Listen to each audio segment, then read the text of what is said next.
ये स्टूडेंट, आज हम स्टार्ट कर रहे हैं अपना कोऑर्डिनेशन यूनिट का नेक्स्ट टॉपिक, जिसका नाम है बॉन्डिंग इन कोऑर्डिनेशन कंपाउंड।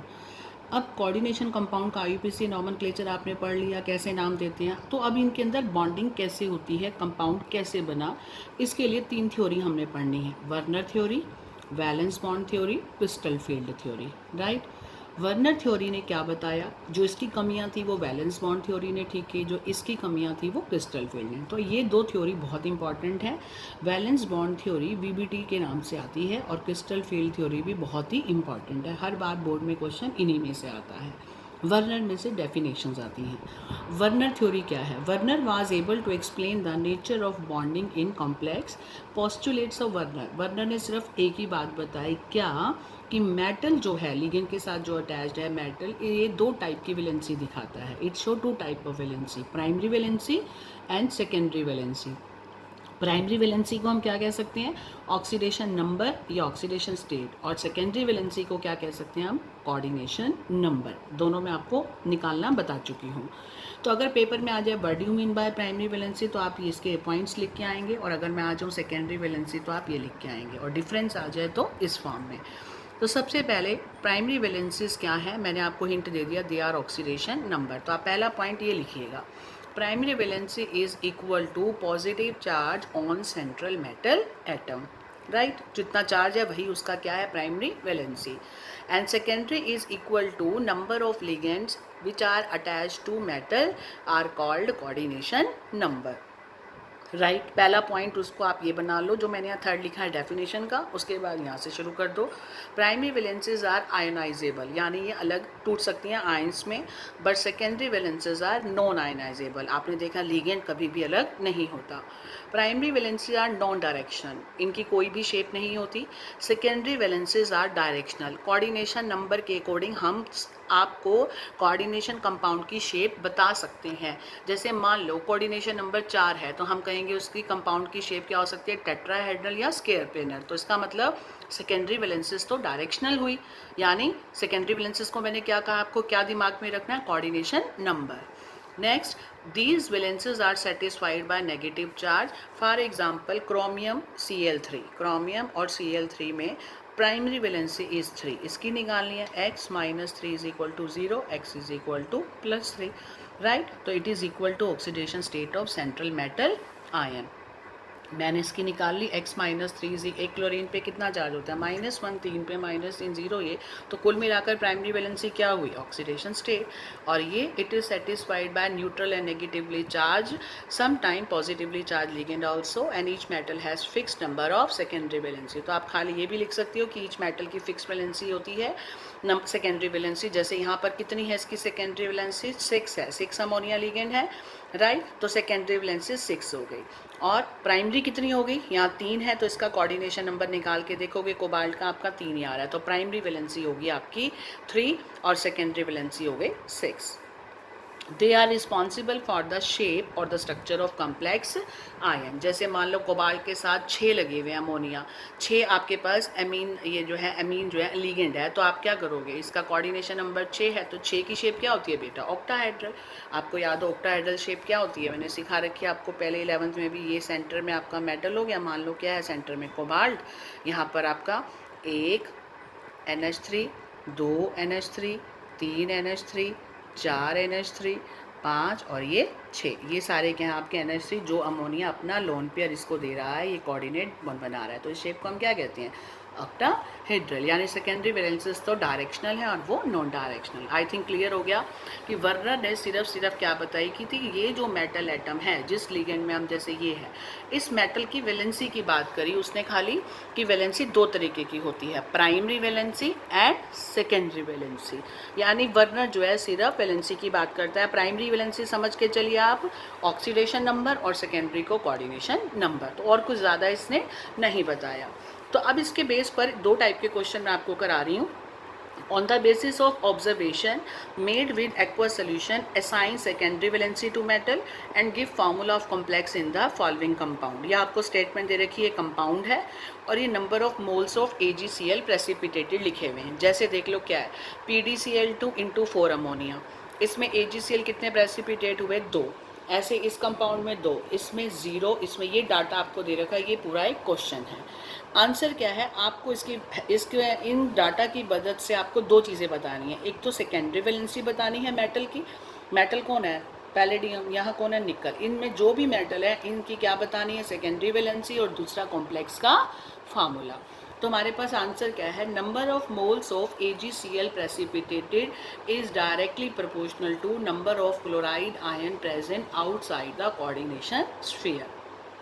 क्या है, कहते हैं उसने नंबर ऑफ मोल्स दिए आपको, AgCl के कितने निकले। तो हमारे पास एक फार्मूला है, जो AgCl के नंबर ऑफ मोल्स निकले हैं ना, या जैसे यहाँ 2 निकले हैं, तो वो किसके बराबर होंगे, number of chloride ion present outside the coordination sphere, यानी स्क्वायर ब्रैकेट के अंदर तो हो गया आपका कॉम्प्लेक्स आयन, जो यहाँ बाहर है वो आपका क्या कहलाएगा, काउंटर आयन। तो उसने क्लियर कर दिया कि जो ये इसने नंबर दे रखा है वो किसके बराबर है, number of chloride present outside the coordination sphere, यानी वो किस फॉर्म में पड़े हैं, क्लोराइड काउंटर आयन की फॉर्म में। तो अब खुद देखो आप क्या कहा उसने, पहले वाले में AgCl कितने हैं, 2 का मतलब 2 क्लोरीन, ये रहे, तो 2 क्लोरीन कहाँ आने चाहिए, बाहर, तो हमने 2 क्लोरीन लगा दिए बाहर। पहले कंपाउंड को सॉल्व कर रही हूँ, कर दिए 2 बाहर, अंदर क्या हो गया, 4 अमोनिया, बस क्लियर हो गया। अब पैलेडियम मेटल की सेकेंडरी वैलेंसी कितनी होगी, 4, क्योंकि लिगेंड कितने हैं बेटा, 4। और ये कहाँ से आया, इस AgCl जितने हैं उतने ही क्या होते हैं, क्लोराइड आयन बाहर कर देने हैं, तो 2 क्लोरीन बाहर कर दिए, तो आपका कॉम्प्लेक्स का फार्मूला बन गया।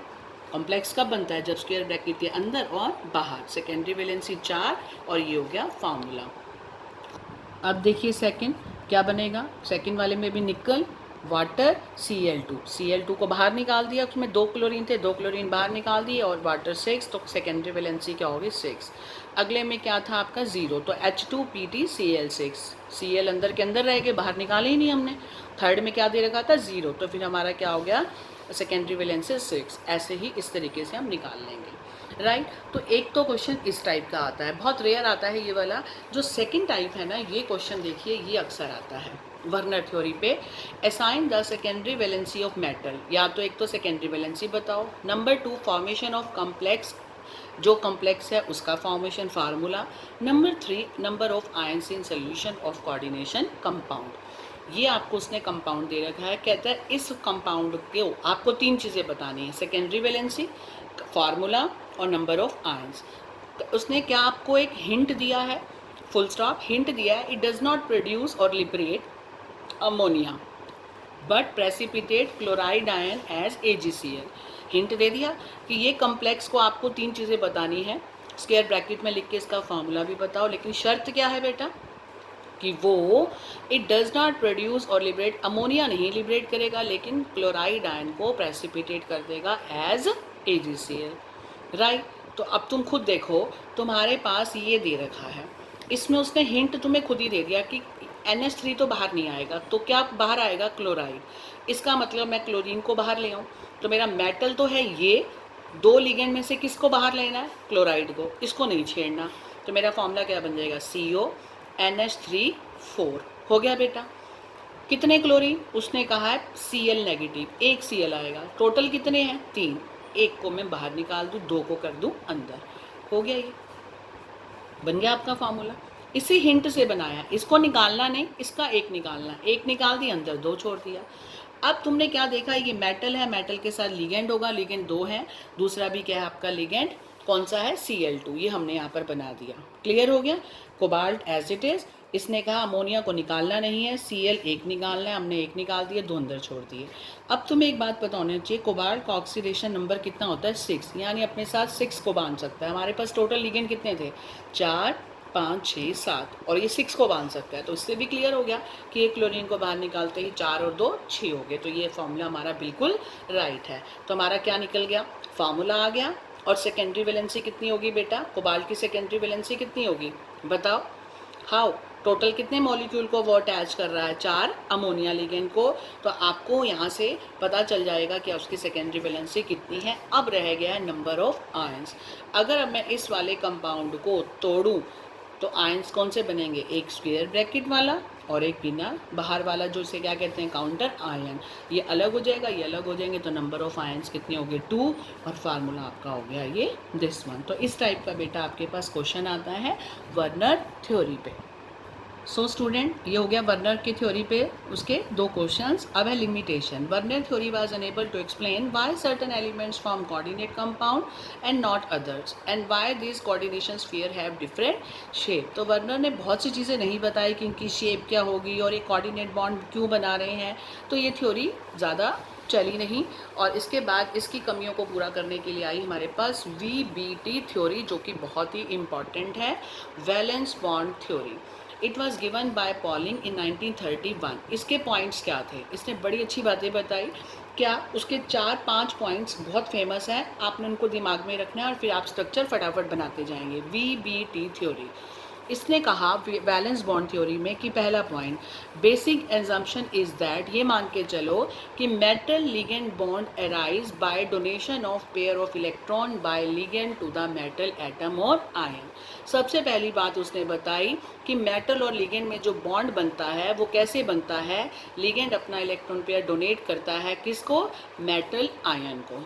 क्लियर है, ये हम पहले भी पढ़ चुके हैं। सेकंड बात, दूसरी बात इसने कहा, अगर लिगेंड इलेक्ट्रॉन पेयर देता है तो मेटल को उसको लेने के लिए खाली ऑर्बिटल भी तो चाहिए। अगर उसमें वेकेंट डी ऑर्बिटल नहीं है तो वो अपने उस इलेक्ट्रॉन को जो लिगेंड दे रहा है रखेगा कहाँ? सो सेकेंड पॉइंट उसने दिया, in order to accommodate electrons atomic orbital of metal ion they mixed together to form new hybrid orbital of equal energy. क्या कहा उसने? कहता है जो लिगेंड ने इलेक्ट्रॉन दिए, अब मेटल के पास और उसके पास ऑर्बिटल खाली नहीं है तो हम उसको खाली करा सकते हैं। अब खाली में क्या है, जैसे ट्रांजिशन मेटल कोई भी हो, स्कैंडियम, टाइटेनियम, वैनेडियम, तो हम सब पढ़ते आ रहे हैं 11th में कि इनकी एनर्जी डीजनरेट होती है, डी के पांचों ऑर्बिटल की एनर्जी डीजनरेट होती है। तो कहने का मतलब, अगर हम इनमें इलेक्ट्रॉन देना चाहते हैं तो सबसे पहले हमें इन ऑर्बिटल को हाइब्रिडाइज कराना चाहिए, उनको मिक्स करना चाहिए, ताकि जो नए ऑर्बिटल बने जिसे हम हाइब्रिड ऑर्बिटल कहते हैं, उन सबकी एनर्जी एक समान हो, उनकी एनर्जी इक्वल हो और उनमें इलेक्ट्रॉन सभी जो जाएं एंटर करें, कौन से इलेक्ट्रॉन जो लिगेंड ने दिए हैं, तो उनको कोई एनर्जी डिफरेंस ना मिले। राइट। तो सेकंड पॉइंट उसने कहा, इलेक्ट्रॉन को एकोमोडेट करने के लिए जो एटॉमिक ऑर्बिटल मेटल आयन के हैं, सबसे पहले उनको मिक्स हो जाना चाहिए। और मिक्स होने के बाद, तुम्हें याद है 11th में पढ़ा था, हाइब्रिडाइजेशन को ही मिक्सिंग बोलते हैं। तो नए ऑर्बिटल बनते हैं, उनको हाइब्रिड ऑर्बिटल बोलते हैं और उनकी एनर्जी इक्वल होती है, फिर इलेक्ट्रॉन उसके अंदर शिफ्ट हो जाते हैं। ये सेकंड पॉइंट बताया VBT ने। थर्ड पॉइंट में क्या कहा VBT ने कि इन सम केसेस ऐसी स्थिति भी आएगी कि pairing of electron in n-1 d orbital will take place. n-1 d orbital मतलब इनर वाला d ऑर्बिटल, उसके अंदर हमें इलेक्ट्रॉन पेयर कब कराने पड़ेंगे? Before hybridization. यानी हमें ऑर्बिटल को खाली कराने के लिए बेटा हमें इलेक्ट्रॉन को जगह चाहिए, और ऑर्बिटल खाली नहीं है, सिंगल सिंगल इलेक्ट्रॉन पड़े हैं, तो हम उनको पेयर कर सकते हैं, यानी इनको शिफ्ट कर सकते हैं। अब शिफ्ट कैसे करेंगे? अंदर वाले डी ऑर्बिटल में करेंगे या बाहर वाले डी ऑर्बिटल में? अंदर और बाहर वाले का मतलब बेटा, जैसे मान लो 3d है, 4s है, 4p है, 4d है। अगर मुझे इसको मिक्सिंग कराना है तो ये इससे पहले ही पड़ा हुआ है, तो ये कौन सा हो गया? इनर। राइट। और अगर मुझे इसकी ज़रूरत नहीं है, 4d की ज़रूरत है, ये इसके बाद पड़ा है, तो ये कौन सा हो गया बेटा? आउटर। इसका मतलब होता है इनर या आउटर। इनर को कहते हैं n-1d, आउटर को बोलते हैं खाली nd। तो अगर तो आउटर डी ऑर्बिटल इन्वॉल्व है तो आपके जो कॉम्प्लेक्स बनेंगे वो हाई स्पिन कॉम्प्लेक्स बनेंगे। अगर आपका इनर डी ऑर्बिटल इन्वॉल्व है तो कॉम्प्लेक्स कैसा बनेगा? लो स्पिन कॉम्प्लेक्स। लो स्पिन का मतलब लेस अनपेयर्ड वाले, हाई स्पिन का मतलब ज़्यादा पेयर वाले, अनपेयर्ड इलेक्ट्रॉन उनमें ज़्यादा होंगे। ये भी सब कुछ मैं आपको एग्जाम्पल से समझाऊंगी, आपको बहुत जल्दी क्लियर हो जाएंगे। अभी तो हम थ्योरी के पॉइंट्स पढ़ रहे हैं। राइट। क्या कहा मैंने? पहली बात क्या बताई थी उसने कि मेटल लिगेंड में बॉन्ड बनेगा किस तरीके से? लिगेंड इलेक्ट्रॉन देंगे और मेटल लेंगे।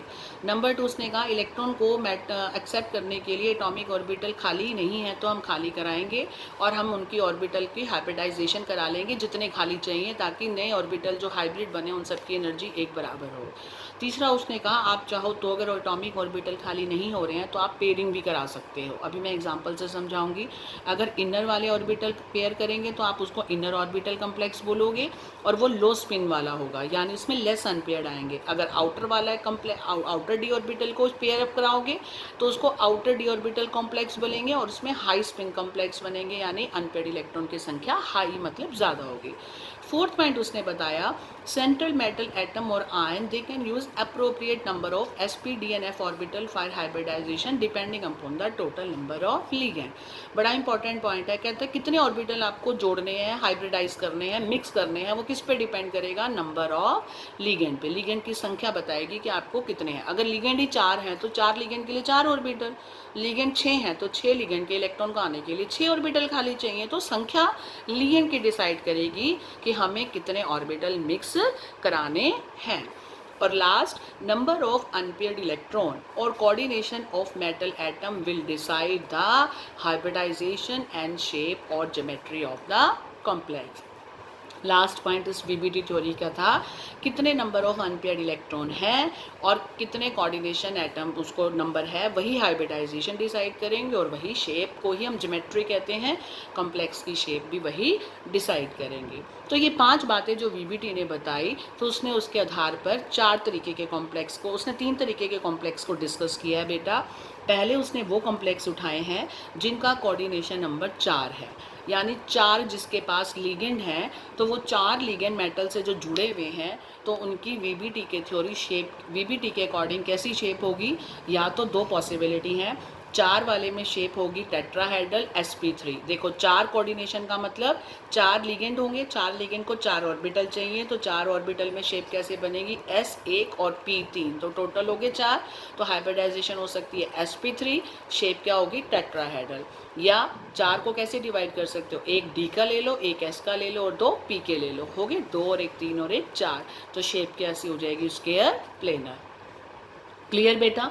तो उसने बताया वीबीटी ने कि मैं आपको कॉम्प्लेक्स जितने भी समझाऊंगा वो 3 कैटेगरी में, मैं 4 से कम तो होंगे ही नहीं, 4, 5 और 6, 3 के बताएंगे, 3 कैटेगरी के। तो मैंने आपका एक ये बना दिया, अगर कोऑर्डिनेशन नंबर 4 है तो उस 4 वाले जो कॉम्प्लेक्सेस होंगे 4 लिगेंड के साथ, जो मेटल के साथ जुड़े हुए हैं, उनकी शेप 2 ही हो सकती हैं, या टेट्राहेड्रल या स्क्वायर प्लेनर, और हाइब्रिडाइजेशन हो सकती है sp3 या dsp2।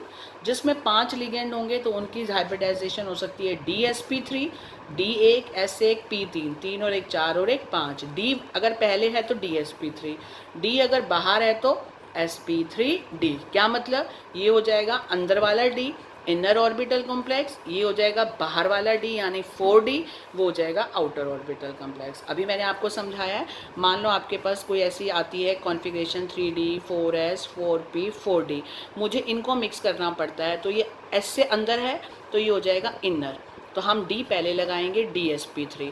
अगर इसकी बजाय मुझे हाइब्रिडाइजेशन इनकी करनी पड़े और यहाँ फुल हो तो ये आउटर वाला हो जाएगा, इसकी हो जाएगी sp3d। क्लियर हो गया इसका मतलब। लास्ट है, अगर कोऑर्डिनेशन नंबर 6 हो तो उस कॉम्प्लेक्स की शेप रहेगी ऑक्टाहेड्रल हमेशा, और उसके लिए 2 पॉसिबिलिटी हैं हाइब्रिडाइजेशन की, sp3d2 या d2sp3। क्या मतलब, पहले काउंट करो, sp3d2, एक s 3p 2, 2 और 3 5 और एक 6, 6 लिगेंड है तभी तो कोऑर्डिनेशन नंबर 6 है, तो हाइब्रिडाइजेशन होगी sp3d2, क्योंकि d बाहर लिखा हुआ है तो आउटर ऑर्बिटल कॉम्प्लेक्स बनेगा और उसकी स्पिन हाई होगी, यानी अनपेयर्ड इलेक्ट्रॉन ज़्यादा होंगे। अगर अंदर वाला d होगा तो d2sp3 कहलाएगी, इनर होगा और कॉम्प्लेक्स और लो स्पिन का होगा। तो बेटा वैलेंस बॉन्ड थ्योरी का ये जो पॉइंट है, इन्हीं पॉइंट पर ही हमें शेप्स बनानी है 3 कैटेगरी में, 4 कोऑर्डिनेशन वाले कॉम्प्लेक्स सिलेबस में, 5 और 6 वाले। तो अब मैं आपके सबसे पहले स्टार्ट करूंगी 4। तो आपने 4 में 2 पॉसिबिलिटी देख ली, 2 शेप्स हैं, 6 में भी 2 शेप हैं, sp3d2 और d2sp3, 5 में भी क्या है, 2 पॉसिबिलिटी हैं, dsp3 या sp3d। शेप क्या रहेगी 4 में, टेट्रा या स्क्वायर, 5 में तो फिक्स है ट्राइगोनल बाईपिरामिडल, चाहे dsp3 हो या sp3d हो। फर्क क्या है, इनर हो जाएगा या आउटर हो जाएगा। 6 में भी शेप फिक्स है ऑक्टाहेड्रल, फर्क क्या है, इनर, ये इनर हो जाएगा और ये आउटर हो जाएगा। जिसका डी बाहर है, बाहर वाली साइड लिखा है, लास्ट में लिखा है, वो बाहर हो गया, लास्ट शैली बाहर होती है ना, तो डी भी बाहर हो गया, आउटर कहलाएगा। अगर डी पहले अंदर लिखा हुआ है और बाद में एसपी आ रहे हैं तो उसे क्या कहेंगे, इनर। तो बेटा अब मैं स्टार्ट कर रही हूँ आपका पहला कॉम्प्लेक्स 4। ये स्टूडेंट, मैं अभी 4 वाला कॉम्प्लेक्स शुरू करने जा रही हूँ पहला। इससे पहले मैं आपको बता दूँ, एक बार पेपर में क्वेश्चन आ गया था, what is difference between inner orbital and outer orbital complex. तो मैंने अभी आपको समझाया है, इसमें डिफरेंस पूछ लिया था। तो आप क्या लिखेंगे, 3 डिफरेंस लिखे हैं। पहला, व्हेन कॉम्प्लेक्स फॉर्म्ड, जो कॉम्प्लेक्स बनेगा अगर इट इन्वॉल्व्स n-d ऑर्बिटल, यानी अंदर वाला, उसको n-1 बोलते हैं ना, इनर पड़ा होता है, for hybridization then complex is called inner orbital complex. और जब कॉम्प्लेक्स यूज़ करें outer nd orbital for hybridization, उसे हम कहेंगे आउटर ऑर्बिटल। नंबर 2, जो इनर ऑर्बिटल कॉम्प्लेक्स बनते हैं उनको लो स्पिन कहते हैं क्योंकि लेस अनपेयर्ड इलेक्ट्रॉन होते हैं, और इस टाइप के कॉम्प्लेक्स को हाई स्पिन कॉम्प्लेक्स कहते हैं क्योंकि large number of unpaired electron होते हैं। Number 3, these type of complex are generally formed in presence of strong ligand. Inner orbital वाले स्ट्रॉन्ग लिगेंड की प्रेजेंस में बनते हैं। स्ट्रॉन्ग लिगेंड कौन से हैं? Ethylene diamine, CO, Cn negative, NO2 etcetera. Pairing of electron take place if required. लेकिन outer वाले जनरली कब बनते हैं? जब वीक लिगेंड आएंगे तभी बनेंगे high spin complex. Week ligand 3 है हमारे, वाटर, NH3 और सारे के सारे हेलोजन। ये तीनों वीक हैं, याद रखना। और इन तीनों को छोड़कर सारे के सारे स्ट्रॉन्ग हैं, इनके अंदर पेयरिंग नहीं होती। तो अगर डिफरेंस आ जाए, 3 नंबर का आ गया था, तो मैंने ये क्वेश्चन आपको अलग से नोट्स में ऐड कर दिया है, तो आपको ये क्वेश्चन ज़रूर करना है, राइट। अब हम स्टार्ट करते हैं वैलेंस बॉन्ड थ्योरी का पहला, जिसका था कोऑर्डिनेशन नंबर 4। ध्यान से देखना, बहुत इजी लगेंगे। एक बार आपको मेरी सीक्वेंस देख लेना, बनाना कैसे है सब बना लोगे। पहला, अगर कोऑर्डिनेशन नंबर 4 है, ठीक है, तो कॉम्प्लेक्स क्या होगा? टेट्राहेड्रल, और हाइब्रिडाइजेशन क्या होगी? sp3। कैसे? आपको ये पेपर में कॉम्प्लेक्स दे रखा है Ni, ध्यान से देखिए, NiCO4, और ये स्क्वायर ब्रैकेट में है। ये आपको पेपर में कॉम्प्लेक्स दिया होगा और लिखा होगा इस कॉम्प्लेक्स का VBT थ्योरी के अकॉर्डिंग आप बताइए क्या हाइब्रिडाइजेशन है, कौन सी शेप है, और क्या इसका मैग्नेटिक नेचर है। 3 बातें बतानी है बेटा, और 3 नंबर का आता है, ठीक है। 3 बातें बतानी है और 3 नंबर का आता है। कौन सी 3 बातें? इसकी हाइब्रिडाइजेशन, इसकी शेप और इसका मैग्नेटिक करेक्टर, जैसे हमने 11th में किया था कॉन्फ़िगरेशन में। अनपेयर्ड इलेक्ट्रॉन तो पैरामैग्नेटिक, नो अनपेयर्ड इलेक्ट्रॉन तो डायमैग्नेटिक। अब देखिए, जब आपको एक कॉम्प्लेक्स मिले कोई भी, तो सबसे पहले आप उसको देखेंगे उसकी ऑक्सीडेशन स्टेट क्या है। मैंने देखा NiCO4 में ये तो कौन सा लिगेंड है, आपको पता है इस पर कोई चार्ज नहीं होता, तो इस पर निकल का ऑक्सीडेशन स्टेट 0 है, यानी निकल को हम एज इट इज़ लिखेंगे। पहली बात में आपने ऑक्सीडेशन स्टेट लिखनी है, पहला पॉइंट निकल। ये भूल जाओ मैंने जो लिखा है, ये बात की बात है। सबसे पहले जो कॉम्प्लेक्स मिले उसमें मेटल की ऑक्सीडेशन स्टेट निकालो। मैंने देखा निकल की यहाँ पर 0 है, तो यानी निकल एज इट इज़ है, तो कॉन्फ़िगरेशन होती है आर्गन 18 3d8 4s2, 18 और 2 20 और 8 28, यही लिख दी जो आपने ये लिखी है। अब इसका साथ के साथ डायग्राम बनाओ। आर्गन तो छोड़ दोगे, आउटर ही लिखते हैं, तो 3d8 मैंने 3d का बॉक्स बनाया, 5 ऑर्बिटल, और इनमें 8